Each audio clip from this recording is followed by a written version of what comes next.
Let's get right down to business. Eh? Let's get down to the nitty-gritty. I have a big defined ego, if you haven't noticed. And I have spent my entire life dealing with people who do not have a defined ego. And today, I get my revenge. You think I'm kidding? We have a funny thing. This heart center, sort of this little box there, this little triangle. There is nothing in the body graph that is more complex. Nothing. Nothing. I mean, it is so complex, it is so dense in its biological values. It's unlike anything that is there in the body graph. Not only that, but it only has 4 ways in and out.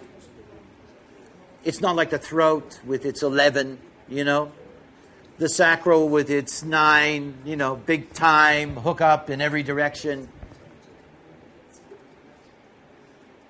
And yet it is one of the most powerful things in the world. In many ways, it is the not-self. I mean, in many ways, if I could describe what the not-self of the world really was, if I had to point to one thing that says this is the place of the not-self in the world, I will go to the ego center, the heart center. There's something really odd. About 2/3 of humanity are generators.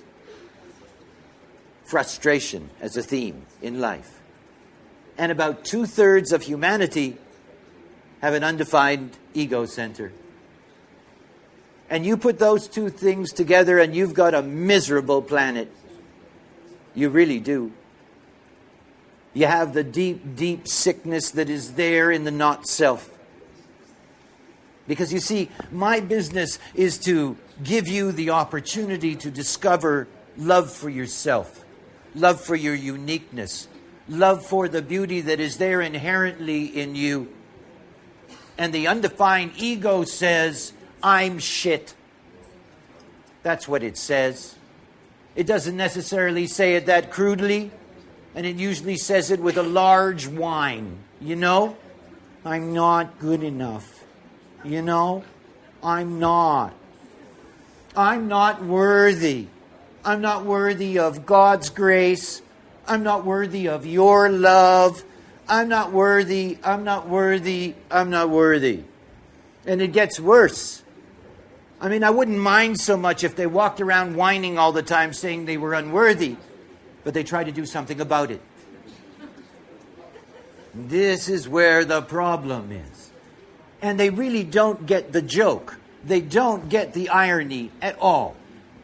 You see, there's something about the ego that has to do with proving things. Funny about the ego. At the very core of what the ego is all about is to be able to prove things. Now, I got a defined ego. So I've spent the last 21 years trying to prove the validity of this knowledge. As a matter of fact, if I cannot prove it, I'm in big trouble. I have to prove it. I cannot turn my back on it. I have to prove it. That's the job of the ego. But you see, if you've got an undefined ego, you've got nothing to prove. You try explaining that to somebody with an undefined ego. They do not get that at all.